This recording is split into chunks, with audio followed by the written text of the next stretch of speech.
अष्टाध्यायी काशिका वृत्ति के साथ पढ़ रहे हैं और उस अध्ययन के क्रम में अब तक हमने कुछ प्रारंभिक अष्टाध्यायी की संज्ञाओं को पढ़ा है। आज प्रगृह्य संज्ञा को समाप्त करेंगे। प्रगृह्य संज्ञा का उपसंहार होगा और यह संज्ञा समाप्त हो जाएगी। इसमें जो ईदूतौ च सप्तम्यर्थे यह एकमात्र सूत्र बचा है प्रगृह्य संज्ञा का, इस सूत्र को हम लोग पढ़ेंगे। ठीक है। और इसके साथ यदि संभावना बनी तो दाधा घोदाप सूत्र भी हम लोग पढ़ लेंगे। ठीक है। एक बार इसका लिंक यथासंभव जहां तक पहुंचाना है पहुंचा दिया जाए। तो ईदूतौ च सप्तम्यर्थे, ये आपको देखने में लग रहा होगा कि यह सूत्र पहले के ईदूदे द्विवचनम प्रगृह्यम सूत्र की तरह ही है। देखने में लग रहा होगा। यहां भी ईदूतौ च सप्तम्यर्थे, खाली इतना है, ईदूतौ च सप्तम्यर्थे, यानी सप्तमी के अर्थ में जो विद्यमान है ईदूत, यानी ई और ऊ, उन दोनों को कहा जाता है प्रगृह्य। ठीक है। यहां पर शाकल्यस्य, इतौ, अनारसे, इन तीनों की आवश्यकता नहीं है। ठीक है। कोई दिक्कत नहीं। जो लोग भी एकदम से प्रारंभ से पढ़ना चाहते हैं संस्कृत व्याकरण को, वे लोग इस व्याख्यान क्रम को जुड़ सकते हैं। आज 32वां भाग चल रहा है। अभी तक 31 भाग हम इस विषय को पढ़ा चुके हैं। 31 भाग में लगभग हमने 32 सूत्र पढ़े हैं अब तक। आज 33वां सूत्र है। देखने में तो 19 लग रहा है, लेकिन इसके अतिरिक्त भी 14 सूत्र, 14 माहेश्वर हमने पढ़े हैं। तो इसको ईदूतौ च सप्तम्यर्थे, इस सूत्र को देखेंगे और प्रयास करेंगे दाधा घोदाप भी देख लिया जाए। ठीक है।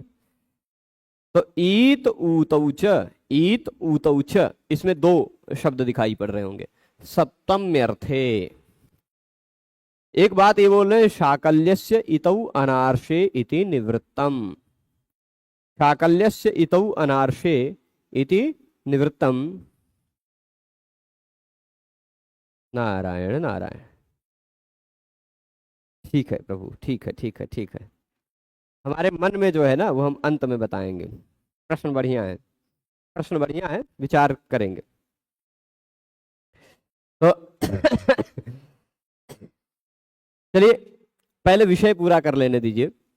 ईदूतौ च सप्तम्यर्थे, इसमें कह रहे हैं, इस सूत्र को देखने से पहले इस सूत्र के प्रसंग में पिछले सूत्र तक जो बातें आ रही थी उस बात को भी हम यहां देख ही लें, है ना। पिछले सूत्र क्या था? ये सूत्र था यहां शाकल्यस्य इतौ, और उसके साथ साथ अनार्षे। ठीक है। शाकल्यस्य इतौ अनार्षे, और हाँ, इसके साथ साथ और क्या था? प्रगृह्यम। इतने शब्द थे ना पिछले सूत्र में, इतने शब्द ही थे ना, कौन छूटा तो नहीं है। तो अब इन शब्दों में से, इन शब्दों में से यहां शाकल्यस्य इतौ अनार्षे प्रगृह्यम, इन शब्दों में से कौन कौन सा शब्द इस सूत्र में प्रसंगवश आएगा ये देख लेते हैं। जब आप जान रहे हैं ईदूतौ च की बात कह रहे हैं, ठीक, ईदूतौ च की बात कर रहे हैं, यानी यहां यह बात ध्यान रखिएगा कि ऐसे ही ईकारांत उकारांत शब्द की बात कर रहे हैं। यहां ईत ऊतो जब कह दिया, उससे स्वयं पता चल रहा है कि ऊ और ऊ की बात नहीं चल रही है ना। यहां ऊ जो क्योंकि यह कह रहा है, यह सूत्र कह रहा है ई ऊ, ये सूत्र क्या कह रहा है? ई ऊ, ईदूतौ च, ठीक है, ई और ऊ यह दोनों हों, तो जब ई ऊ की बात कर रहा है यानी ऊ यहाँ ऊ की बात नहीं हो रही इसमें। ठीक है, और सप्तम्य अर्थे, सप्तम्य अर्थे यह बात कह रहे हैं यानी सप्तमी के अर्थ में जो ई ऊ हो। अब सप्तमी के अर्थ में कौन सा ई ऊ दिखाई पड़ेगा भाई? सप्तमी के अर्थ में यानी वहां सप्तमी विभक्ति तो हो पर सप्तमी विभक्ति दिखाई न पड़ रही हो, उसका अर्थ दिखाई पड़ रहा हो। ठीक है, तो होता क्या है कि उस सप्तमी का लुक हो जाया करता है, दिखाई नहीं पड़ता है सप्तमी विभक्ति, पर सप्तमी विभक्ति का अर्थ बना रहता है। ठीक है, तो और वह जो सु का सप्तमी विभक्ति का लुक होता है वह केवल वैदिक साहित्य में होता है। ठीक है, आयुण सूत्र में केवल ऊ लेने से पता चल जाता है कि ऊ कहने से ह्रस्व दीर्घ और प्लुत तीनों का ग्रहण होता, तो फिर ऊ यहाँ ऊ इन दोनों का जरूरत क्या? यदि अनुनासिक बात हो तो फिर जैसे प्रश्न अच्छा है, ऊ के बाद इति हो तो विति बन गया, वैसे ऊ के बाद ऊपर अनुनासिक दे के एक ही सूत्र बना लेते, उससे हम ह्रस्व दीर्घ प्लुत तीनों का ग्रहण कर लेते। प्लुत का ग्रहण आवश्यक नहीं है प्रभु। ठीक है, प्लुत का ग्रहण आवश्यक नहीं है, केवल ह्रस्व और दीर्घ की ही बात है, और ह्रस्व और दीर्घ ऊ कह देते तो वह किसी भी ऊ का ग्रहण होता है ना। यहाँ ऊ एक निपात की बात चल रही, यहाँ ऊ में ऊ एक जो निपात है उसकी बात है, उसका प्रसंग है, और साथ ही साथ जो ऊ कह रहे हैं वह ऊ ऐसा हो जो ऊ के स्थान पर आया हुआ हो, वही, दूसरा कोई ऊ नहीं। ठीक है, ये बातें स्पष्टतः बताने के लिए यह ऊ सूत्र की आवश्यकता है।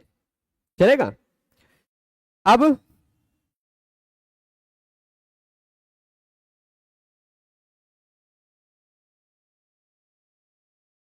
ठीक है,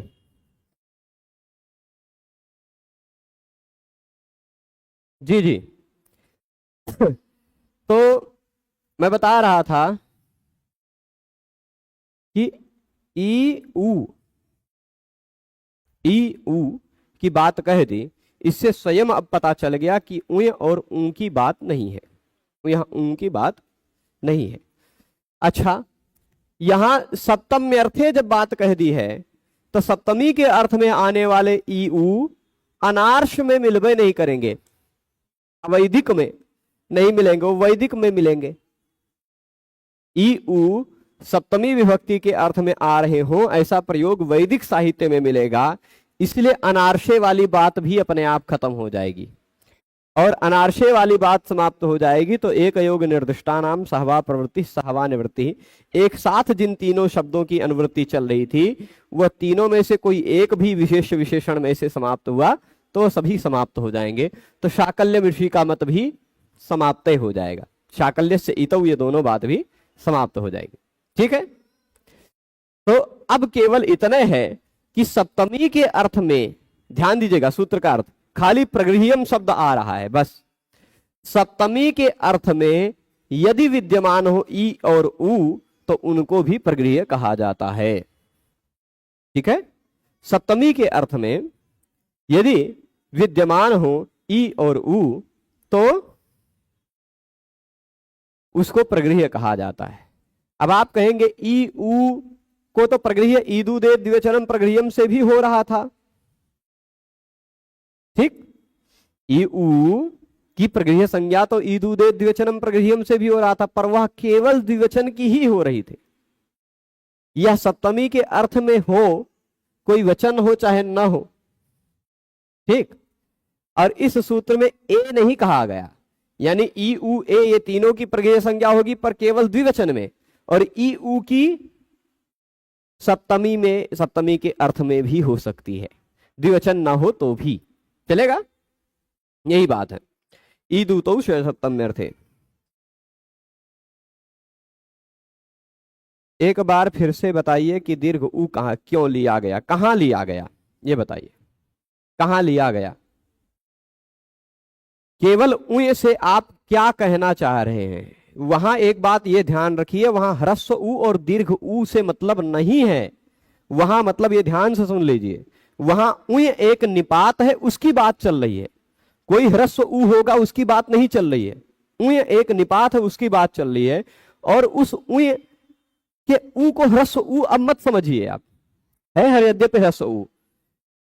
उस उ के ह्रस्व उ जो उय का है उसके स्थान पर आए हुए दीर्घ उ की ही प्रगृह्य संज्ञा हो, यह बताने के लिए। यदि अन्य कोई उ रखते तो किसी भी दीर्घ उ की प्रगृह्य संज्ञा होने लग जाती। यहां दीर्घ उ कौन हो? जो उय के स्थान पर आया हुआ हो उसी की प्रगृह्य संज्ञा करनी है। यह बात ध्यान रखिएगा। उ तो बहुत सारे हो सकते हैं, है ना, बहुत सारे उ हो सकते हैं। और भी वधु में उ है, क्या उसकी भी प्रगृह्य संज्ञा करेंगे? नहीं, वह वधु का उ उय के स्थान पर आया हुआ उ नहीं है। ठीक है, स्पष्ट है? तो अब ईदूतो च सप्तम अर्थे, ये जो बात कह रहे हैं इसमें केवल प्रगृह्यम की बात आई। केवल प्रगृह्यम क्यों आई? क्योंकि शाकल्यस्य इतौ अनार्षे इति निवृत्तम, ये तीनों शब्द रिटायर हो गए, सेवानिवृत्त हो गए।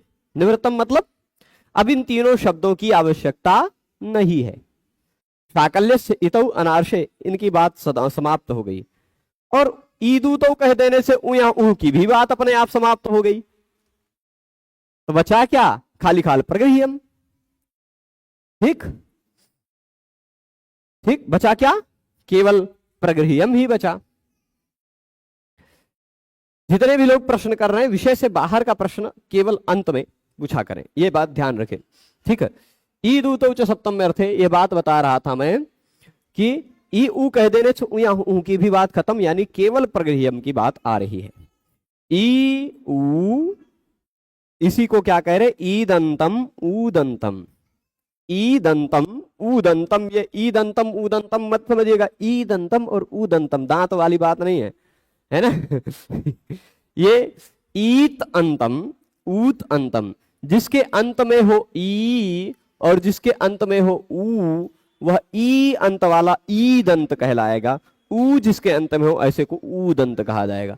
तो ईदंतम ऊदंतम च शब्द रूपम, ऐसा कोई शब्द रूप हो जिसके अंत में ई हो, अथवा ऐसा कोई शब्द हो जिसके अंत में ऊ हो, और साथ ही साथ ई ऊ ही हो, खाली नहीं, उतने पर्याप्त नहीं है, सप्तम में अर्थ है, सप्तमी के अर्थ में विद्यमान हो तो ही, सप्तमी के अर्थ में विद्यमान हो तो ही।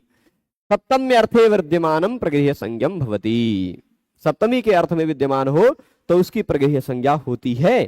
ठीक है, जैसे उदाहरण क्या दे रहे हैं? अध्यस्याम मामकी तनु, अध्यस्याम मामकी तनु। यहां इसके साथ साथ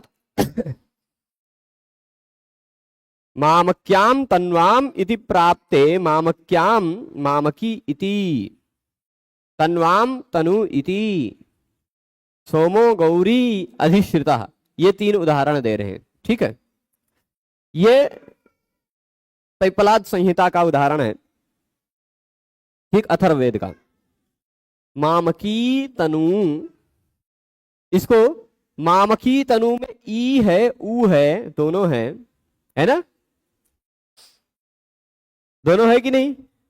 मामकी तनु, इसको जब पद पाठ में ले जाएंगे या अन्य विकृति पाठ में ले जाएंगे, इसको विकृत करके बोलेंगे तो बाद में इति इति कहते हैं। ठीक है, तो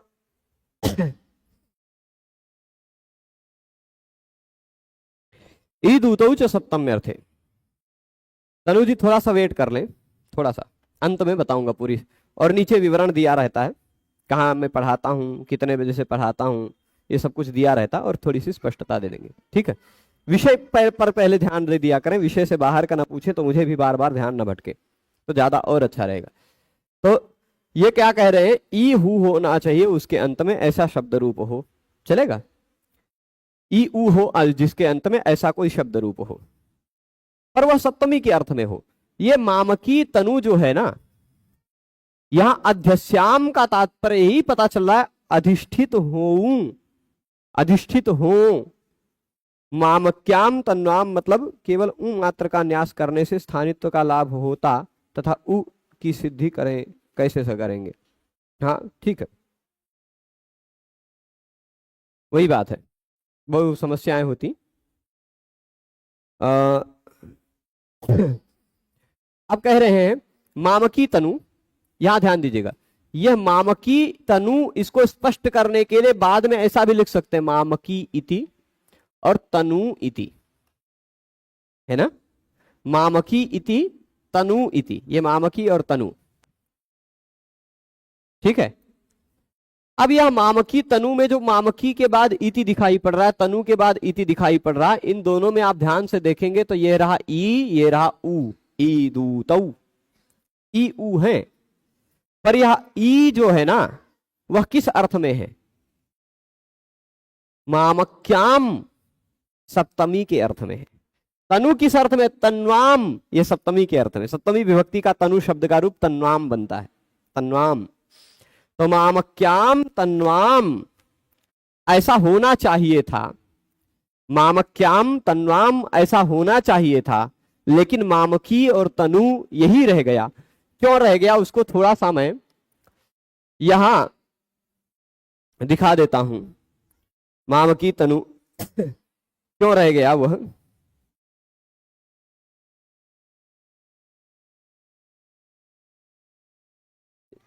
कई बातें हैं इसमें, जिसको देख लेते हैं। लगा है सप्तमी एक वचन का, और इसी तरह तनु एक शब्द है, ठीक, उकारांत हो गया होगा मुमुता किसी तरह, यहां पर भी गी एक प्रत्यय लगा है सप्तमी विभक्ति का। लेकिन वैदिक व्याकरण में सुपाम सुलुक पूर्व सवर्णा छेया डाड्या या जाला ऐसा करके सूत्र बताया था मैंने, पहले भी आया था। 6 सूत्र पढ़ते समय, 14वां सूत्र जो हम लोग 6 पढ़ रहे, 13वां या 14वां, 13वां 6 सूत्र जो पढ़ रहे थे, उसमें भी हमने वह सूत्र समझाया था आप लोगों को, सुपाम सुलुक पूर्व सवर्णा छेया डाड्या या जाला ऐसे करके, है ना। तो चलिए ठीक है।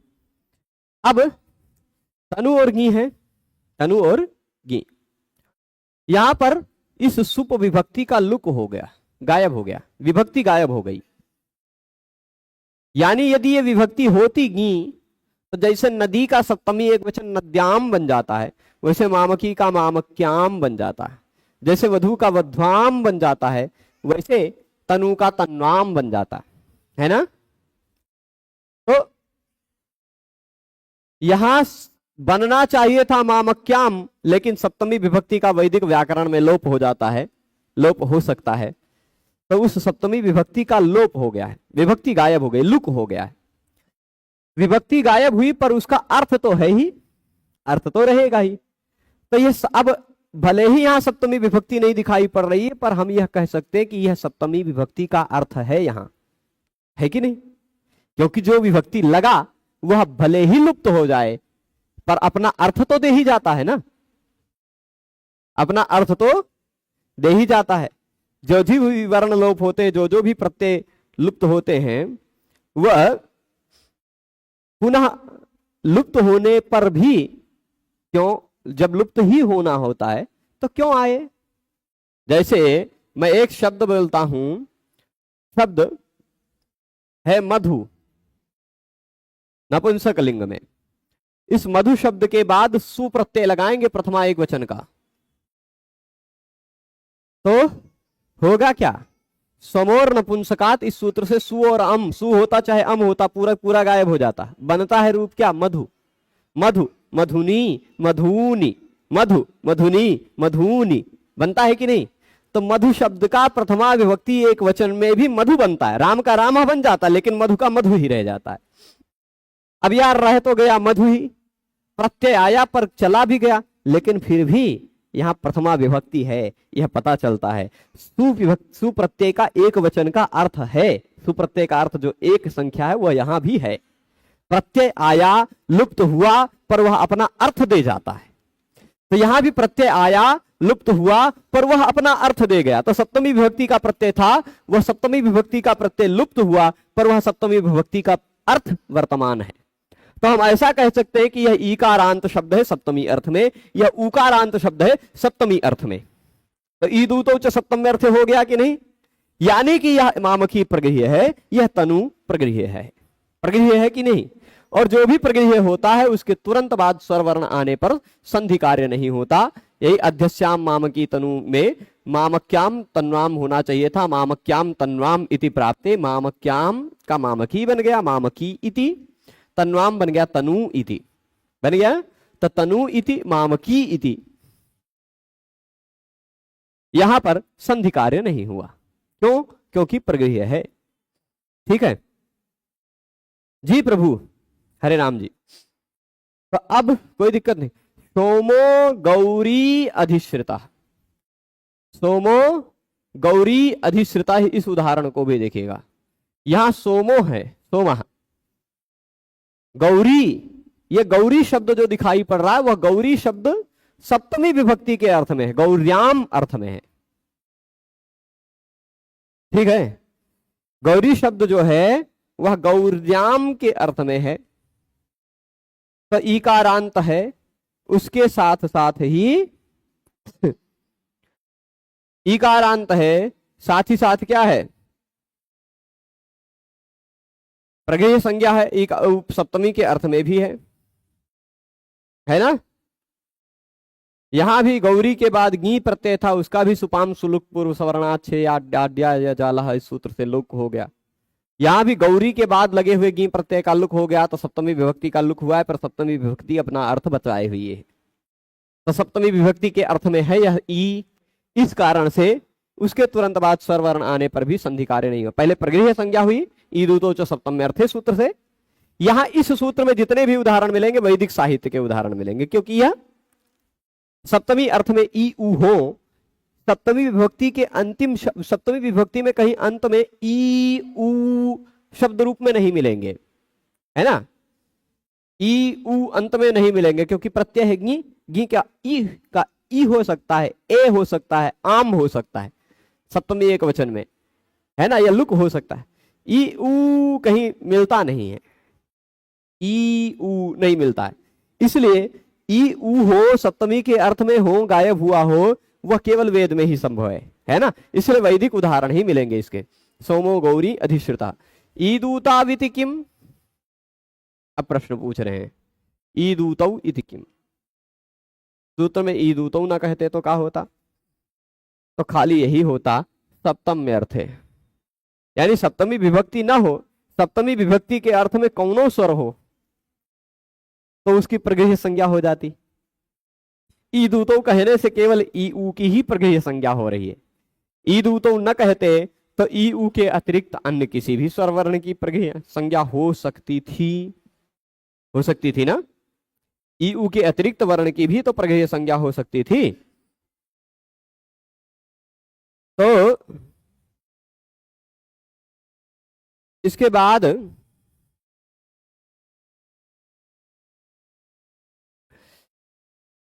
क्या होता? प्रियः सूये प्रियो अग्ना भवाति, प्रियः सूये प्रियो अग्ना भवाति। इसमें प्रियो अग्ना जो उदाहरण दिए हैं एक बार मैं देख लेता हूं, यहां पर ही है। प्रियः सूर्य है, सूर्य नहीं है, सूर्य है, ये र छूट गया है। प्रियः सूर्य प्रियो अग्ना भवाति, ठीक है। तो होता क्या? सुपाम सुलुक सूत्र के द्वारा पहले सुपों के गी का लोक हो गया, लोप नहीं हुआ, लुक हो गया, समझ आया। किंतु लुक पूर्व सवर्ण आ याच आल से भी कोई भी क्यों नहीं, वो सब भी देखिए वैदिक साहित्य में। अच्छा प्रश्न है मृदुल जी, वैदिक साहित्य में सुप प्रत्ययों का जो सुप प्रत्यय है 21, उनका लुक भी हो सकता है, पूर्व सवर्ण भी हो सकता है, आ भी हो सकता है, आत भी हो सकता है, से भी हो सकता है, याट भी हो सकता है, कुछ भी कोई भी स्वरूप प्राप्त हो सकता है। वहां जो प्राप्त हो रहा है उसको देख करके उसके अनुसार हमें काम करना है। यहां हम वो भी हो सकता था, लेकिन जब लुक हुआ तब क्या होगा उस विषय की चर्चा कर रहे हैं।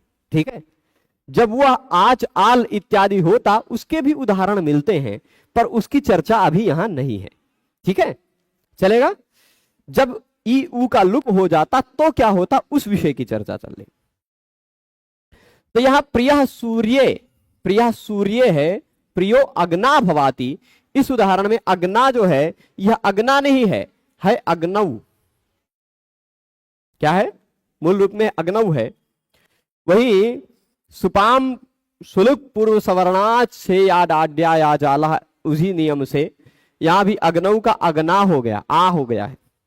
ठीक है, उसी तरह ही बनेगा, डा आदेश हो जाएगा, डाड्या याच आल, कई होते हैं ना।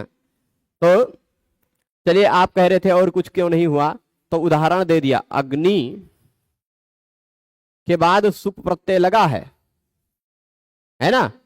कौन सा प्रत्यय लगा, वही गी प्रत्यय लगा है। कौन सा, गी। लेकिन उसी गी के लुक नहीं हुआ, तो सप्तम में अर्थ में हो भी गया होता तो भी ई ऊ तो नहीं है, तो इसकी भी शब्द हो जाती।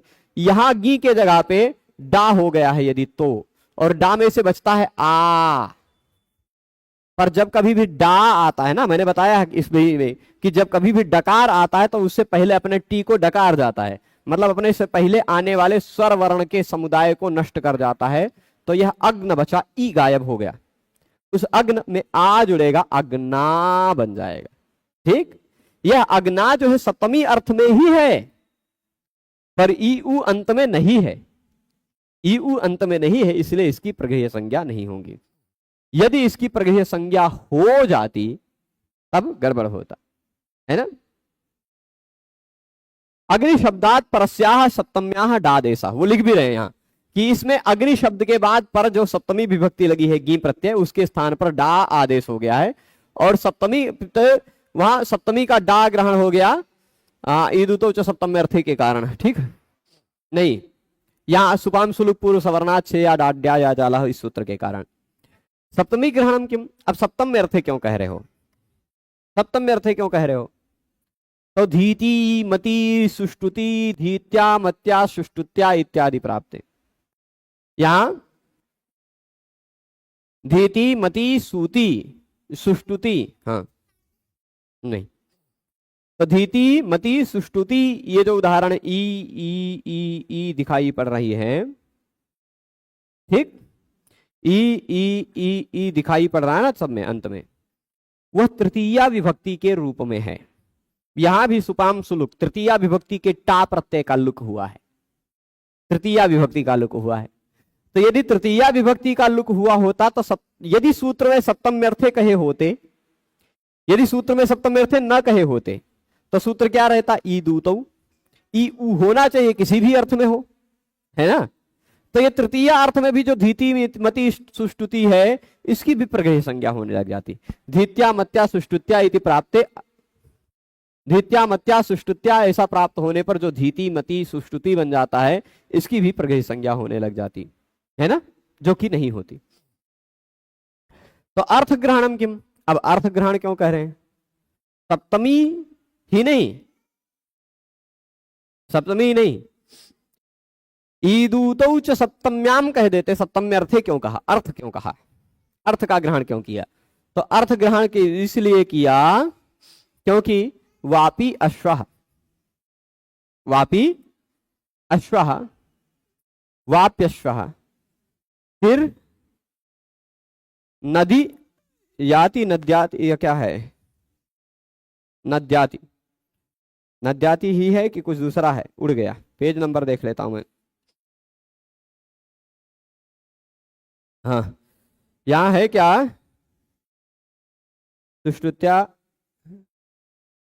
नद्याति ही,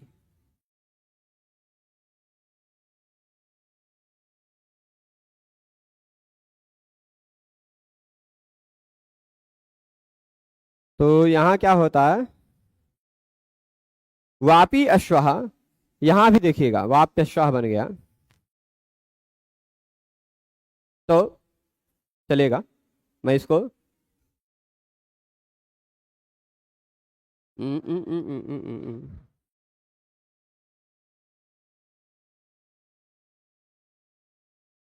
वाप्याम अश्वः, वापी में अश्व है कोई, वापी है ना, वापी कूप तालाब इत्यादि, वो एक प्रकार का स्नान की तरह होता है जिसमें स्नान किया जाता, वो वापी है।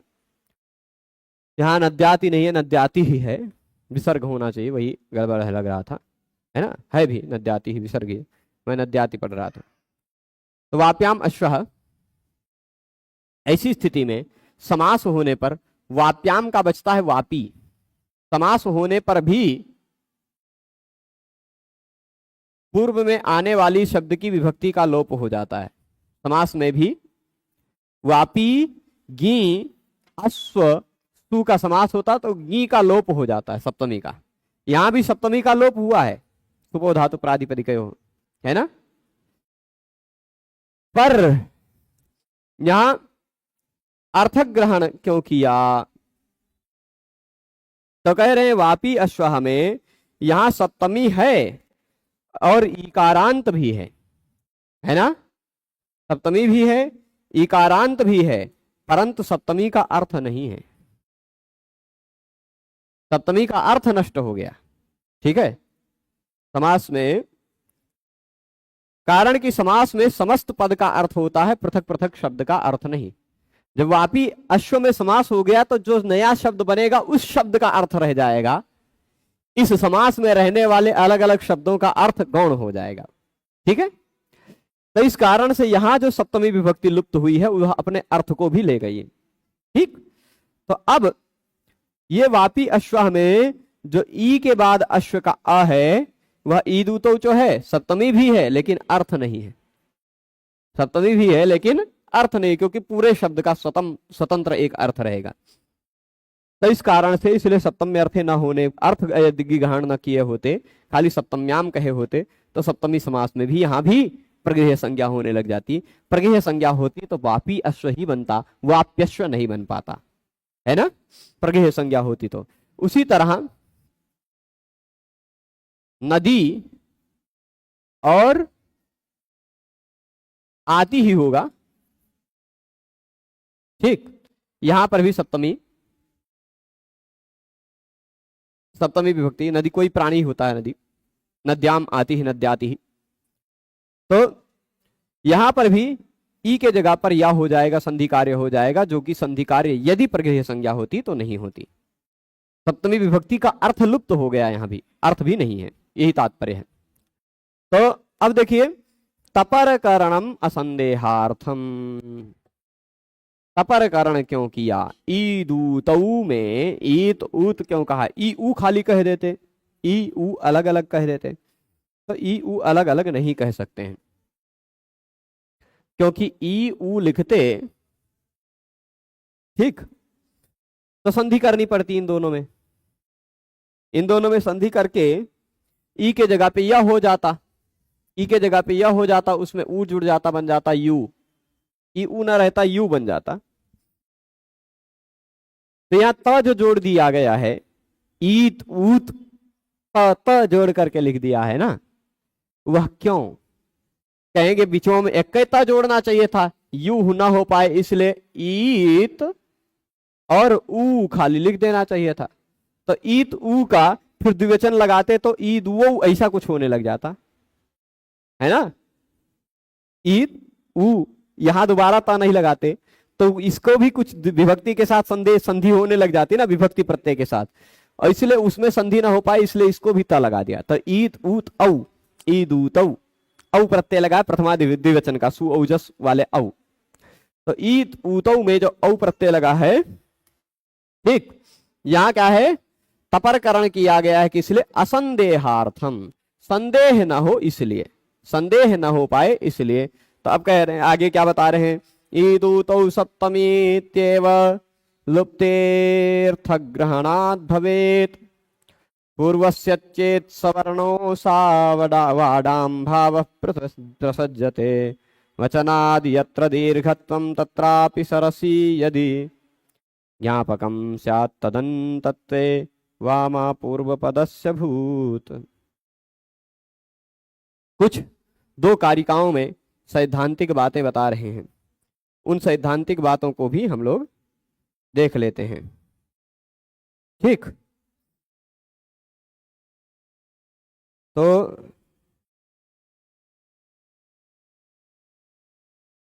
इसके बाद अब देखेंगे हम लोग ईदूतौ सप्तमी, ये कहीं कहाँ का श्लोक है?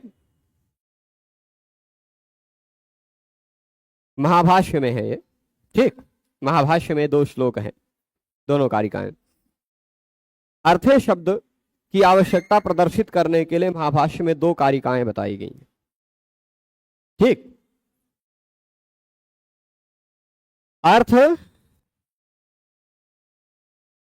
अर्थ का ग्रहण क्यों किया गया है इसको बताने के लिए महाभाष्य में ये दो शब्द, ये दो कारिकाएं समझाई गई हैं अर्थे पद की आवश्यकता को प्रदर्शित करने के लिए। ठीक, इनका आशय क्या है? पहली कारिका का मतलब क्या है कि ईदूतौ सप्तमीत्येव, है ना, लुप्तेर्थ ग्रहणाद भवेत, लुप्तेर्थ ग्रहणाद भवेत। कह रहे हैं कि स्वरूप का इसमें अर्थ यदि न शब्द न होता, यदि अर्थ शब्द न होता, है ना, अर्थ ग्रहणात लुप्ते, अर्थ ग्रहण यदि अर्थ ग्रहण का लोप हो गया होता, अर्थ ग्रहण ना हुआ होता तो सूत्र क्या होता? ईदूतौ सप्तमी, यही होता ना, अर्थे नहीं होता, अर्थे नहीं होता ना, तो सप्तमी अर्थे जो था वह अर्थे को लोप कर दीजिए। तो अर्थ ग्रहणात, अर्थ ग्रहण के लुप्त हो जाने पर ईदूतौ सप्तमी इत्येव सूत्रम भवेत। ठीक हो गया कि नहीं? तो ईदूतौ सप्तमी पूरा कारिका, गुरु जी कारिका का मतलब क्या होता है? कारिका शास्त्रीय सिद्धांतों को बताने वाले जो श्लोकात्मक वाक्य होते हैं उनको हम लोग कारिका कहते हैं। ठीक है, कारिका अर्थ प्रदर्शिका, शास्त्रीय अर्थों का प्रदर्शन करने के लिए जो बातें बताई जाती, तो सैद्धांतिक पक्ष को जो प्रकाशित करती हैं। यहां कह रहे हैं लुप्तेर्थ ग्रहणात् भवेत, इसमें अर्थे शब्द का योग अनावश्यक है, ये बात है। ठीक, पूर्वस्य चेत सवर्णो सावाडाम भाव प्रसज्यते, ये बात अब उदाहरण है कि पूर्वस्य चेत सवर्णो असौ आठ आम भाव प्रसज्यते।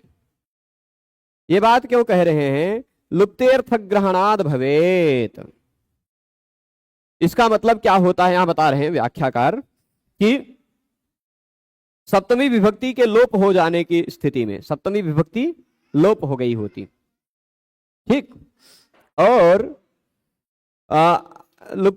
सप्तमी विभक्ति के लुप्त हो जाने पर केवल सप्तमी के अर्थ ग्रहण की स्थिति में होती, है ना। ईदूतौ च सप्तमीत्येव लुप्तेर्थ ग्रहणाद भवेत, कि सप्तमी विभक्ति लुप्त हो गई है ऐसी स्थिति में अर्थे ऐसा न्यास किया जाना आवश्यक है, अन्यथा विभक्ति लुप्त के स्थलों में प्रगृह्य संज्ञा नहीं हो सकेगी। ये जैसे गौरी अधिश्रिता, यहाँ गौरी पद लुप्त सप्तमी कहे और सूत्र में अर्थे का ग्रहण नहीं करेंगे तो यहाँ प्रगृह्य संज्ञा नहीं हो सकेगी, क्योंकि यहाँ सप्तमी तो है नहीं, है ना।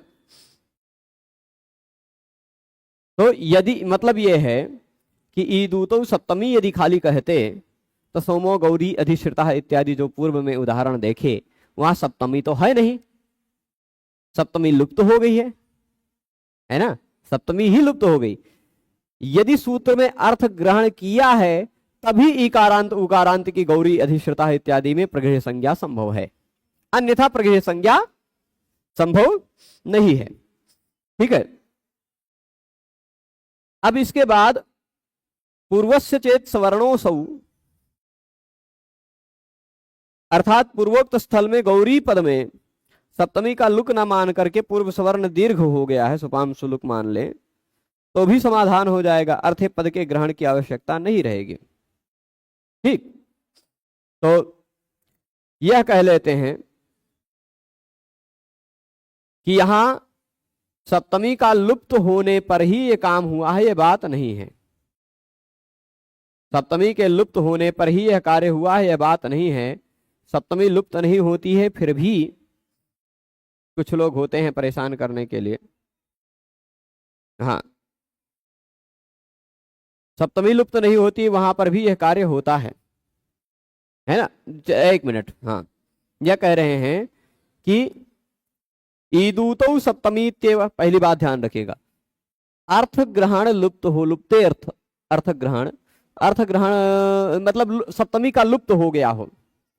ईदूतो सप्तमी तेव, इतना ही क्यों, ऊपर जा रहा है, कोई बात नहीं, दिमाग से ऊपर जा रहा है तो फिर थोड़ा सा धैर्य रख लें, आएगा दिमाग में, आएगा, दिमाग में लाने के लिए ही बैठा है।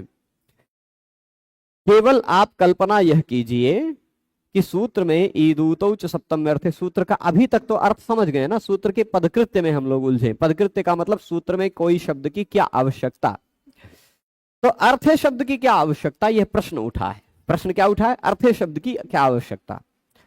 कह रहे अर्थ शब्द ना होता तो ईदूतो सप्तमी ही होता, ईदूतो सप्तमी अर्थ नहीं होता, ईदूतो सप्तमी खाली इतना ही सूत्र होता, और तब सप्तमी का जहां लोप हो गया है वहां तो सप्तमी है नहीं, वहां कैसे प्रगृह्य संज्ञा हो पाती, वहां कैसे प्रगृह्य संज्ञा हो पाती।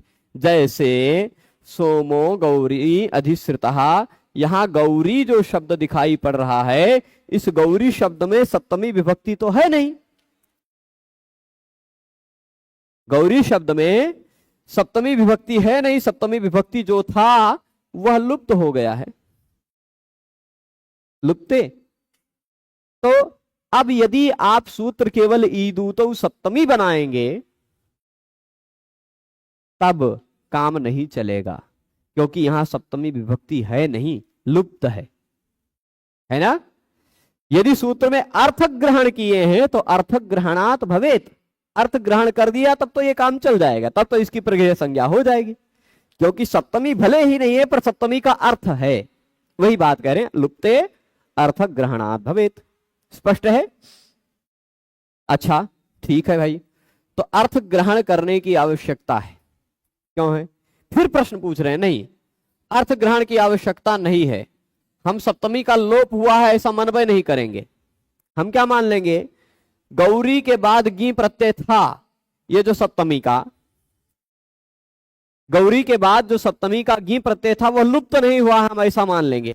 क्या हो गया है फिर, लुप्त हुए बिना कैसे गौरी बन गया, लुप्त हुए बिना कैसे गौरी बन गया? तो कह रहे हैं नहीं, पूर्वस्य चेत सवर्ण, नियम यह है सुपाम सुलुक पूर्व सवर्णात् छेया डाड्या जालः, ऐसा जो सूत्र है उस सूत्र से सुपाम सुप्रत्ययों का लुक भी होता है, पूर्व सवर्ण भी हो जाता है। तो पूर्व सवर्ण कर लेंगे, गी प्रत्यय में से बचता है ई और इस ई में से पूर्व सवर्ण करके दीर्घ कर लेंगे, तो यहां प्रत्यय लुप्त नहीं हुआ है, प्रत्यय इसी ई में मिल गया है, ऐसा मान लेंगे। तो सप्तमी विभक्ति है ऐसा मान लेंगे हम, है ना, है कि नहीं? सप्तमी है कि नहीं, ये बात समझ लीजिए। तो यदि आप पूरी बात यहां फिर से ध्यान से देखिएगा, श्लोकों के माध्यम से, इस श्लोक के माध्यम से, काहे फंसा रहे हो प्रभु, हाँ यहां देखिएगा श्लोक के माध्यम से कि गौरी में, गौरी शब्द ले लीजिए, मामकी ले लीजिए, तनु ले लीजिए, इन सभी उदाहरणों में आपने देखा कि सप्तमी विभक्ति का लुक हुआ है, सप्तमी विभक्ति का अर्थ विद्यमान है, इस कारण से प्रगृह्य संज्ञा हुई है।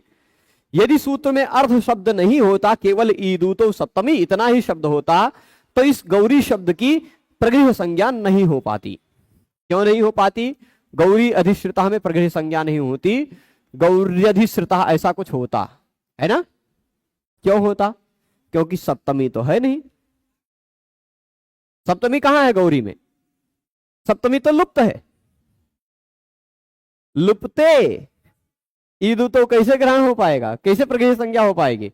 इसीलिए अर्थक ग्रहण किया गया है सूत्र में। ईदूतौ च सप्तम्य अर्थे, अर्थ कहा गया, उसी कारण अर्थ ग्रहण करने के कारण इसकी प्रगृह्य संज्ञा हो पाएगी, है ना।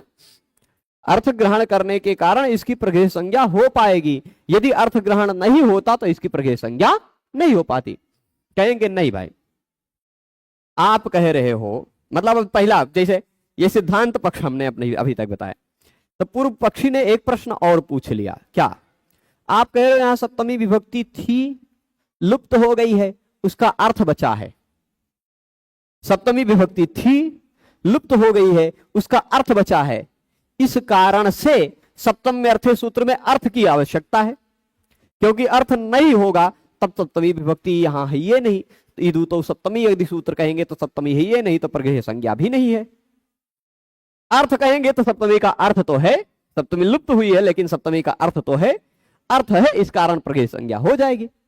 और यदि आप कहोगे कि अर्थ सूत्र के अर्थ के ग्रहण करने की आवश्यकता ही नहीं है, हम गौरी को दूसरे तरह से बना लेंगे। कैसे बना लेंगे? गौरी गी प्रत्यय लगाए, गी का ई है, सप्तमी विभक्ति वाला ई। यहां हमने क्या कर दिया, ई और ई में पूर्व सवर्ण कर दिया, यानी दोनों वर्णों में से, इन दोनों में से इसके स्थान पर पूर्व वाला वर्ण है, उसी का सवर्ण बचा ई। ठीक, तो अब हम कह देंगे कि यह जो प्रत्यय है यह लुप्त नहीं हुआ, इसी ई में मिलकर बचा हुआ है, तो सप्तमी है, ऐसा मान लेंगे हम। अर्थ के ग्रहण की आवश्यकता ही नहीं है कि नहीं। सप्तमी जब लुप्त नहीं हुई तो सप्तम अर्थ क्यों कह रहे हो भाई, सप्तमी तो है ही है। कहेंगे नहीं भाई, पूर्वस्य चेत सवर्णो, आप कह रहे हो कि असौ यानी यह पूर्व का सवर्ण हो गया है, ई जो था वह पूर्व के सवर्ण होकर के उसी में सिमट करके रह गया है।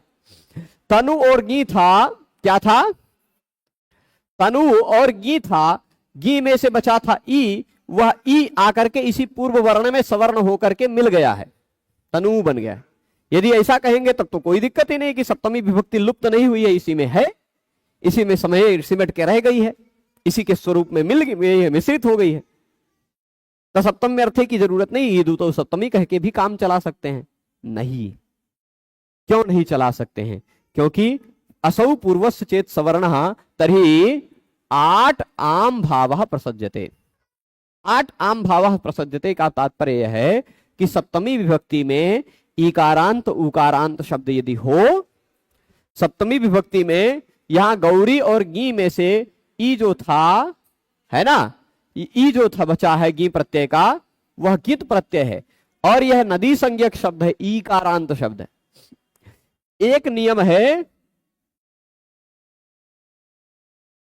आण नद्याः, सूत्र क्या है, आण नद्याः। नदी संज्ञक शब्द यानी ईकारांत उकारांत शब्द के बाद गे, गसी, गस, गी ये चार प्रत्यय हो तो इन चारों प्रत्ययों से पहले आठ आगम होता है। जैसे गौरी सप्तमी में एक वचन में गौर्याम बनता है, नदी में नद्याम बनता है, आठ होता है ना। इसको ई प्रत्यय को आठ आगम होता है, और यह जो ई प्रत्यय है उस ई प्रत्यय के स्थान पर एक और नियम है, वो शॉर्टकट में मैं यहां लिख दे रहा हूं, भविष्य में उसको विस्तार से पढ़ेंगे। गे राम नद्याम निभ्यः, गे राम नद्याम निभ्यः, वह कहता ईकारांत उकारांत शब्द के बाद आने वाले गी प्रत्यय के स्थान पर आम हो जाता है। क्या हो जाता है? आम। तो आठ और आम जो होना था उसको आप कैसे हटा लोगे, है ना। यदि आप कहते हो कि यहां पूर्व का सवर्ण हो गया है, प्रत्यय लुप्त नहीं हुआ है, तो प्रत्यय लुप्त नहीं करेंगे यदि आप, तो आप उस प्रत्यय को आम ही कर सकते हो, और उस प्रत्यय से पहले आठ भी जोड़ना पड़ेगा, आठ और आम ये दोनों करना पड़ेगा। यदि प्रत्यय को ही लुप्त कर दोगे तो वह आठ आम नहीं होगा। मतलब यह है कि यदि आपके घर में कोई है तो उसको खाने पीने को तो देना पड़ेगा ना। तो गी प्रत्यय जो है वह गी प्रत्यय अपना खा पी करके स्वरूप बदलता है, एक आठ आगम करता है और वो अपने जगह पे आम कर देता है। इसीलिए नद्याम मतियाम है ना, वधु का वध्वाम आम बन जाता है, आठ और आम जुड़ करके आम हो जाता है। वह यदि सप्तमी आप कहेंगे कि यहां सप्तमी है बचा हुआ है, हम अर्थ का ग्रहण नहीं करेंगे, सप्तमी के द्वारा ही काम चला लेंगे, तब क्या होगा? तब तो यहां सप्तमी को आठ और आम भी होने लग जाता, ये बात कह रहे हैं। इसलिए अर्थ के ग्रहण की आवश्यकता है। अर्थ के ग्रहण न करने पर गौरी की प्रगृह संज्ञा नहीं कर पाएंगे, तनु की प्रगृह संज्ञा नहीं कर पाएंगे। आप कहेंगे कि यहां सप्तमी है इस कारण से कर लेंगे, तो सप्तमी रहने पर ऐसे काम नहीं चलेगा। सप्तमी यदि बचा रह गया है तो आड आम भाव प्रसज्जते, आठ और आम होने लग जाता, तन्वाम मत्याम बनने लग जाता। प्रत्यय को लोप किए बिना, प्रत्यय को लुप्त किए बिना, गायब किए बिना आप तनु को तन्वाम बनाने से रोक ही नहीं सकते, गौरी को गौरद्याम बनाने से रोक ही नहीं सकते प्रत्यय को लुप्त किए बिना। इसलिए यहां यही मानना है कि प्रत्यय का लोप हुआ है, और प्रत्यय का लोप हुआ है तो प्रत्यय का अर्थ है, और प्रत्यय का अर्थ है सप्तमी प्रत्यय का अर्थ है, इसलिए सप्तम्यर्थे कहना जरूरी है। सप्तम्यर्थे नहीं कहेंगे तो यहां प्रगृह संज्ञा नहीं होगी। ठीक है, यही निष्कर्ष है। अब कह रहे वचनाद यत्र दीर्घत्वम तत्रापि सरसी यदि ज्ञापकम स्यात् तदन्यत्वे मा वा पूर्व पदस्य भूत। यहां और भी बात कह रहे हैं, ज्ञापकम स्यात् तदन्यत्वे मा वा पूर्व पदस्य भूत। ये बात भी है, बहुत महत्वपूर्ण है। गौरी आम यहां पूर्व सवर्ण दीर्घ मान लेने की दशा में आठ आम आण नद्या से और आम गेराम नद्याम निभ्या प्रसक्त हो जाते हैं। 34 नंबर पेज पर ये दोनों का संकेत दिया हुआ है, घ नंबर पैराग्राफ में। आठ आम भाव प्रसज्जते मतलब गौरी इस शब्द के विषय में पूर्व सवर्ण दीर्घ मान लेने की दशा में आठ आगम आण नद्या सूत्र से तथा आम आदेश गेराम नद्याम निभ्या सूत्र से ये दोनों प्रसज्जते प्रसक्त हो जाते हैं। कारण कि वर्णाद आंगम बलीय अंग के स्थान पर होने वाला कार्य वर्ण के स्थान पर होने वाले कार्य की अपेक्षा बलवान होता है, अतः प्रकृत सूत्र के अर्थे पद का ग्रहण आवश्यक है। ठीक है, यदि दीर्घ इकारांत शब्द का सप्तमी रूप में नद्याम होता है तो मात्र नदी गौरी दिया है तो कैसे पता लग पाएगा कि सप्तमी ही है? ये दिक्कत हो रहा है। देखिए, ये अभी खाली देखकर ऐसे जो बोला जा रहा है वही मान लीजिए, क्योंकि वैदिक उदाहरण में ही इसका उदाहरण मिलेगा, लौकिक उदाहरण में इसका उदाहरण नहीं मिलेगा। लौकिक उदाहरणों में यह बात नहीं आएगी। ठीक है, मामक्याम तो ये क्या है, सोमो गौरी अधिश्रिता, यही उदाहरण मिलेगा, या मामकी इति तनु इति, यही सब, अध्यस्याम मामकी तनु सोमो गौरी अधिश्रिता, है ना, यही सब उदाहरण मिलेंगे।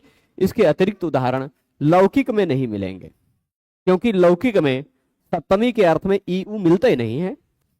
ठीक है, तो आप समझ लीजिए ई उ अंत में मिल रहा है, द्विवचन भी नहीं है, मामकी साफ दिखाई पड़ रहा है, गौरी साफ साफ दिखाई पड़ रहा है, उसके बाद इति या कोई स्वरवर्ण होने पर भी संधि कार्य नहीं हुआ, तो आप जान लीजिए कि यही ईदुतो च सप्तम अर्थे का विषय है, वैदिक वाक्य है। तो ठीक है,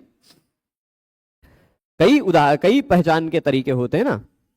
तो अब देखिएगा, यहां कह रहे वचनाद यत्र दीर्घत्वम तत्रापि सरसी यदि, ये श्लोक अब समझते हैं।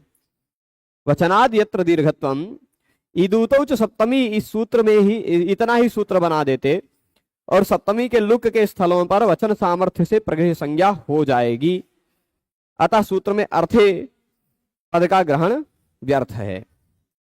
सप्तमी का लुक होने की दशा में प्रगृह संज्ञा नहीं हो सकेगी, तो आचार्य का यह सूत्र पाठ व्यर्थ हो जाएगा, है ना। तात्पर्य यह है कि ईदूतौ च सप्तमी अर्थे, इस सूत्र में ईदूतौ च सप्तमी इतना ही सूत्र बनाते, अर्थे ना ग्रहण करते, अर्थे पर ही बवाल कर रहे हैं। इतना ही सूत्र यदि बनाते तो जहां जहां सप्तमी का लुक हुआ है, सोमो गौरी अधिश्रिता मामकी इति तनु इति, इन तीनों उदाहरणों में या अन्य भी जहां ऐसा कुछ उदाहरण वैदिक में दिखाई पड़े, वहां हम ईदूतो च सप्तमी अर्थे में ईदूतो च सप्तमी इतना खाली कह देने मात्र से ही हम जबरदस्ती प्रगृह संज्ञा कर लेते सिद्ध, क्योंकि पाणिनि जी ने सूत्र बनाया है सप्तमी, यानी वो सप्तमी है ऐसा मान लेंगे, चला गया फिर भी मान लेंगे है ना।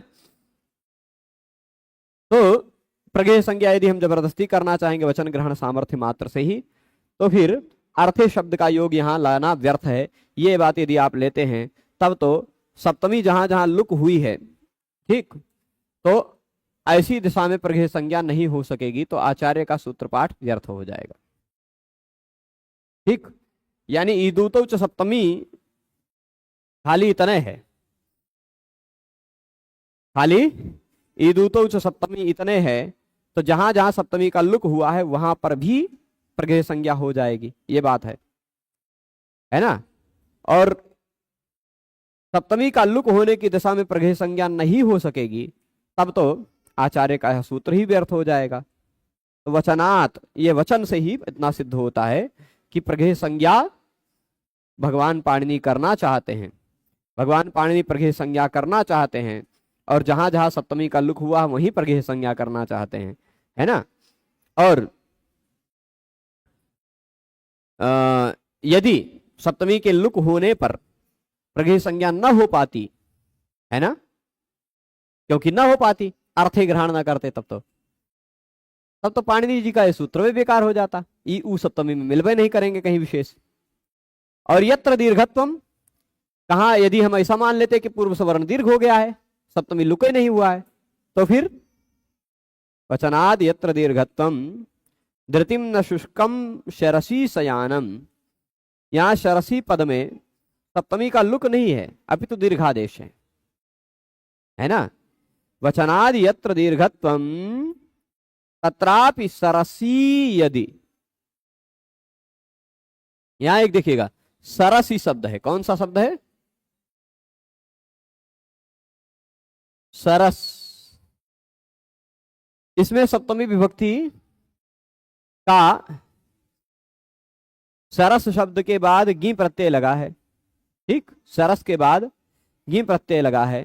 यहां पर सरस ईडी याडी याजी काराणाम उपसंख्यानम, ऐसा एक वार्तिक है, ठीक, ई याडी याजी काराणाम उपसंख्यानम। मैं फिर से पूरा विषय बताऊंगा, धैर्य रखें, नहीं समझ में आ रहा तो फिर से बताऊंगा। वैदिक साहित्य का है, इस कारण से आपको नहीं पच रहा होगा, लौकिक साहित्य का होता तो पच रहा होता, पर फिर भी पूरा सारांश मैं फिर से बोलूंगा, धैर्य रखें। तो सरस शब्द है, उसके बाद गी प्रत्यय लगा है सप्तमी विभक्ति का, पर ई याडी याजी कारा नाम उपसंख्यानम, ऐसा नियम है। इस नियम के आधार पर ई प्रत्यय के स्थान पर ई हो गया, दीर्घ हो गया, तो ये सरस शब्द बन गया सरसी सप्तमी में, ठीक, इस वार्तिक नियम के आधार पर यह सरसी बन गया। सरसी यदि सरसी है तब क्या होगा, है ना। तब फिर ऐसे स्थलों पर वचन सामर्थ्य से ही ऐसे स्थलों पर प्रगृह संज्ञा हो जाया करेगी, परंतु गौरी अधिश्रिता में कैसे प्रगृह संज्ञा होगी। चलिए सरसी में तो हम पूर्व सवर्ण दीर्घ, मतलब सरसी में दीर्घ हो गया, ई मिल गया है ना, तो प्रगृह संज्ञा हो गई है, कोई बात नहीं। पर गौरी में कैसे करते आप, है ना, गौरी में प्रगृह संज्ञा कैसे करते आप, ये समस्या बची रह जाती कि नहीं। गौरी अधिश्रिता जैसे स्थलों में कथम भी प्रगृह संज्ञा नहीं हो सकेगी, अतः सूत्र में प्रगृह संज्ञा, अगर इसलिए इस सूत्र में अर्थे शब्द की आवश्यकता है, ठीक है। क्या भाई परेशान करने आ रहा है। तो अब वचनाद यत्र दीर्घत्वम तत्रापि सरसी यदि, यत्र वचनात् दीर्घत्वम, जहां पर वचन के कारण दीर्घत्व हुआ है वहां पर सरसी यदि, सरसी इस उदाहरण में ज्ञापकम स्यात् तदन्यत्वे वामा पूर्व पदस्य भूत, यही कहना चाह रहे हैं यहां पर कि सरसी, यह सरसी में प्रगृह संज्ञा हो जाया करेगी, वचन सामर्थ्य के कारण ऐसे स्थलों पर प्रगृह संज्ञा हो जाया करेगी, पर प्रगृह संज्ञा गौरी अधिश्रिता में नहीं हो पाएगी, है ना। सरसी में तो हो जाएगी पर गौरी अधिश्रिता में नहीं हो पाएगी। इस कारण यहां आपको अर्थ का ग्रहण जरूरी है, अर्थ का ग्रहण नहीं करेंगे तो सप्तमी कह देने मात्र से लुप्त सप्तमी का वहां आप अर्थ ग्रहण करने पर ही ग्रहण कर सकते हैं, अन्य कोई उपाय नहीं। कितना तर्क ले लीजिए, बहुत सारी बातें हैं, भाष्य की बातें हैं, इसलिए महाभाष्य की बातें ऐसी ही होती हैं, ठीक है। तो अब आगे क्या कह रहे हैं, महाभाष्य का बहुत तार्किक पक्ष है, बहुत सारी बातें यहां तर्क करनी पड़ती हैं। तो अब कह रहे हैं तत्रापि सरसी यदि, इसमें लोक में यदि सरसी शब्द प्रथमांत प्राप्त होता है तो गौरादि गण में उपगण है पिप्पल्यादि में पट सरस शब्द के स्त्रीत्व विवक्षा में गीस प्रत्यय लग गया और सरसी शब्द प्रथमांत बन गया। ठीक, प्रथमांत सरसी शब्द बन गया, सरस शब्द से गीस प्रत्यय लग गया सिद्ध गौरादिभ्यश्च सूत्र से, सरस गीस बन गया सरसी, है ना। तो फिर सप्तमी, इस शब्द के बाद सप्तमी का लुक हो जाने पर भी वचन सामर्थ्य से सरसी शब्द की प्रगृह संज्ञा हो जाया करेगी। अब गौरी आदि शब्दों की प्रगृह संज्ञा निर्बाध हुआ करेगी, अतः अर्थे शब्द का प्रयोग व्यर्थ है। ये बात फिर से आया, तत्रापि सरसी, यदि सरसी में हो जा रहा है तो गौरी में भी हो ही जाएगा, ऐसा कहना चाह रहे हैं। तो ज्ञापकम स्यात् तदंतत्वे, अर्थात तदंत पक्ष में प्रगृह संज्ञा नहीं होती है, यह ज्ञापित होता है। ठीक, अब इस बात को समझ लेते हैं। उपर्युक्त विवेचन के आधार पर प्रकृत सूत्र में अर्थे शब्द व्यर्थ होकर ज्ञापित करता है कि तदंत पक्ष अर्थात प्रत्यय लक्षण के बल पर प्रगृह संज्ञा नहीं होती। ठीक है, यहां अर्थे शब्द जो है ना, सरसी उदाहरण में यदि विचार किया जाए तो सरसी में सरस पर गीस लगा, बन गया सरसी। ठीक, सरस शब्द पर गीस लगा और बन गया सरसी। इस सरसी में सप्तमी विभक्ति यदि लगी होती और लुक हो गया होता तो भी ई मिल गया। तो जैसे सरसी है वैसे गौर से गीस लगकर गौरी भी है, सरसी में भी कर लेते, गौरी में भी कर लेते, उसी तरह वचन ग्रहण के कारण जबरदस्ती कर लेते यदि, तो अर्थ शब्द ग्रहण करना व्यर्थ हो जाता। और अर्थ शब्द का ग्रहण करना व्यर्थ होता, वही जो भी ग्रहण करना व्यर्थ होता है। लगता है कि बेकार में ग्रहण कर लिया, बेकार में ग्रहण कर लिया, वह बेकार में नहीं होता है। आचार्य का कोई भी कार्य बेकार में नहीं होता है। यदि कोई शब्द बेकार होने लग जाता तो वह कुछ जनाता है। वह क्या जनाता है? वह यह जनाना चाहता है, यहां अर्थ यह जनाना चाह रहा है कि सप्तमी विभक्ति का लोप हो और उस सप्तमी विभक्ति का अर्थ विद्यमान हो तो ही यह नियम लगेगा, अन्यथा किसी भी स्थिति में नहीं लगेगा, यह बताना चाह रहा है। ठीक, तदंतत्वे मां पूर्व पदस्य वा मां भूत, पूर्व शब्द की भी प्रगृह संज्ञा न हो जाए सप्तम्यंत होने पर, पूर्व पद की भी प्रगृह संज्ञा न हो जाए सप्तम्यंत रहने पर, यह बात बता रहे हैं। वामा पूर्व पदस्य भूत। यहां अब आगे देखिएगा कुछ बातें उदाहरण से कि हाँ, मैं एक बार बता रहा था कि इसको संक्षिप्त में फिर से बताऊंगा। इकारांत होना चाहिए, उकारांत होना चाहिए, सप्तमी विभक्ति का अर्थ भी विद्यमान होना चाहिए। इकारांत, उकारांत, सप्तमी विभक्ति का अर्थ, तीनों बातें। सप्तमी विभक्ति नहीं हो, सप्तमी विभक्ति का अर्थ हो। सप्तम्याम नहीं कहा है, सप्तम्यर्थे कहा है। तो सप्तमी विभक्ति का अर्थ हो, यानी सप्तमी विभक्ति खुद गायब हो गई हो पर अर्थवा बचा हो, ये कहना चाह रहे हैं। शब्द नहीं कहा है, सप्तमी अर्थ कहा है, यानी वह अर्थ से तो होनी चाहिए, शब्द से नहीं होनी चाहिए। शब्द के अंत में ई हो, शब्द के अंत में ऊ हो, वहां सप्तमी न हो पर उसका अर्थ हो तो उसकी भी प्रगृह संज्ञा हो जाती है। उदाहरण इसके केवल 3 हैं, मामकी इति, तनु इति और गौरी अधिश्रिता। ठीक, यही इतने उदाहरण मिलते हैं। और किसी भी उदाहरणों में ई दूतौ क्यों कहा गया? क्योंकि और भी अग्ना इत्यादि में भी प्रगृह संज्ञा होने लग जाती है ना, आकारांत की भी। और फिर उसके बाद सप्तमी क्यों कहा? धीति, मति, स्तुति, सुष्टुति इत्यादि में भी प्रगृह संज्ञा होने लग जाती जहां सप्तमी नहीं है। ठीक, अर्थ इसलिए कहा गया क्योंकि अर्थ इसलिए कहा गया है कि सप्तमी विभक्ति गायब हुई होनी चाहिए, उसका अर्थ होना चाहिए, तभी यह काम होगा, अन्य स्थिति में नहीं होगा, इसलिए अर्थे का भी ग्रहण किया गया। इतनी बात सारांश में इतनी समझ में आई है, तो और कोई बातें नहीं भी आई हैं तो भी आपका काम चल जाएगा। बाकी खुलेगा, भविष्य में खुलेगा विषय, क्योंकि बहुत सारी ऐसी भी हैं जो अपरिचित विषय हैं अभी तक आपके पढ़े हुए। ठीक है, तो यहां तक बात आ गई। सप्तमी के अर्थ में यदि ईकारांत व उकारांत शब्द हो तो उसकी प्रगृह संज्ञा होती है। अध्यस्याम मामकी तनु, यहाँ पर पैपले संहिता मामकी गी है, डी नहीं है, गी है। सप्तमी के अर्थ में ईकारांत की प्रगृह संज्ञा हो गई और मामकी इति बना, प्रकृति भाव हो गया। यहाँ मामकी इति में प्रकृति भाव हुआ प्रगृह संज्ञा होने के कारण।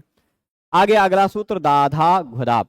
ये जो अगला सूत्र आता है दाधा घुदाप, यहां से घी संज्ञा प्रारंभ हो, घु संज्ञा प्रारंभ होगी, संज्ञा सूत्र है। यह एक अलग विषय प्रारंभ हो रहा है। इस विषय को पढ़ने से पहले प्रगृह्य संज्ञा के जितने 8-9 सूत्र हमने पढ़े हैं, 9 सूत्र, उन 9 सूत्रों का एक संक्षिप्त पुनरावृत्ति का सत्र कल होगा, ठीक, जिसमें संक्षिप्त 9 सूत्रों पर हम प्रश्न लेकर आएंगे और उन 9 सूत्रों पर आधारित जो जो प्रश्न मेरी बुद्धि से बन सकेंगे, शिवम जी ने बना करके टाइप करके भेजा, कुछ और देखूंगा मैं, यदि समय मिला तो जोड़ूंगा, नहीं मिला तो वही लेके आऊंगा। और आप लोग भी यदि जानते हैं कि कुछ प्रश्न कौन कौन सा हो सकता है, वो संकलन कर सकते हैं तो संकलन करके भेज सकते हैं, ठीक है। प्रत्यय लोपे प्रत्यय लक्षणम से लुप्ते भी प्रत्यये प्रत्यय लक्षणेन संज्ञा भवितुम अर्हन्ति अर्हन्ति न लुमतांगस्य इति निषेधस्तु न भवति अंग संज्ञा निमित्तत्वाभावात्। हाँ, कोई दिक्कत नहीं, चलेगा। अब कुछ कुछ विषय है, लोप और लुक में क्या भेद है। देखिए, दोनों में कार्य एक जैसा होता है, पर लोप और लुप में क्या भेद है वह 1, 1, 61, 62 इत्यादि सूत्र में समझेंगे। 61, 62 नंबर सूत्र में वो विषय आएगा ही। लोप होने पर प्रत्यय लक्षण कार्य होता है, उस प्रत्यय को आश्रित मानकर कार्य किया जा सकता है। लुक होने पर वो उसका अर्थ तो रहता है, पर उस प्रत्यय को आश्रित मानकर और कोई कार्य नहीं किया जा सकता है, ठीक है। तो अब कुछ प्रश्न जो प्रारंभ में थे विषयतर, उनका समाधान करते हुए विषय को रोका जाता है। प्रश्न ये था कि देखिए, बात को छोटा और सटीक यदि आपको देखना है तो छोटा और सटीक पुस्तक से पढ़ लिया करें। समझाने के लिए बात को बढ़ाना पड़ता है, तभी समझ में आता है। और एक प्रश्न शुरुआत में आया था कि गुरुजी आप क्यों नहीं धीरेन्द्र शास्त्री जी जैसे मंच बनाते पढ़ाने वाला। अच्छा, पहले ये बताइए, क्या उनका मंच पढ़ाने वाला है? यदि उनका मंच पढ़ाने वाला हो तो उनके जैसा पढ़ाने वाला मंच बनाया जाए। वो तो खुद बोलते हैं कि हम अनपढ़ हैं, है ना। और मैंने अब तक, मेरी दृष्टि में, हो सकता कहीं बोले हूं, मैंने अब तक कहीं ऐसा नहीं सुना उनको कि किसी को बोल रहे हो कि संस्कृत शास्त्रों को पढ़ो, शब्दशः पढ़ो, शब्दशः समझो, पंक्तिशः, ऐसा भी कहीं बोलते हुए नहीं सुना है। यदि बोले हैं तो बहुत साधुवाद है उनको। परंतु शास्त्रों की रक्षा, मैं स्पष्ट जो बोल रहा हूं, शास्त्रों की रक्षा शास्त्रों के पढ़ने से होगी, शब्दशः समझने से होगी, और उसी से सिद्धांतों की रक्षा होगी। सिद्धांतों की रक्षा भीड़ से नहीं होती है, सिद्धांतों की रक्षा भीड़ से नहीं होती। सिद्धांत पर निष्ठा रखने वाला यदि 10 लोग हैं तो वह सिद्धांत की निष्ठा से रहित 10 लाख से बढ़कर हैं, ठीक है। तो इसलिए जो ये बहुत बात हो सकता है कड़वी हो, पर जो लोग आज कुछ शास्त्रों के रहस्य को जाने बिना धीरेन्द्र शास्त्री के पीछे 10 लाख की भीड़ होती है, यदि कोई उसी तरह का मुस्लिम भी उसी तरह का चमत्कार दिखाने लग गया तो क्या भरोसा है, क्या गारंटी है कि वह भीड़ उसके पीछे नहीं जाएगी? बताइए। क्योंकि ये लोग तो सिद्धांत के पीछे नहीं जा रहे, ये लोग तो चमत्कार के पीछे जा रहे हैं ना। तो इसलिए ये सब घातक भी है। वो मैंने सुना कोई गुरुकुल स्थापना करने वाले हैं, तो गुरुकुल स्थापना करें, बहुत अच्छी बात है, तब सिद्धांतों की रक्षा होगी। और मैं आपको बताऊं कि मैं जो कार्य कर रहा हूं, यह कार्य उस स्तर का नहीं कर रहा हूं, और मुझे इस कार्य की कोई टीआरपी नहीं चाहिए और ना कोई धन संपत्ति का विशेष लोभ है।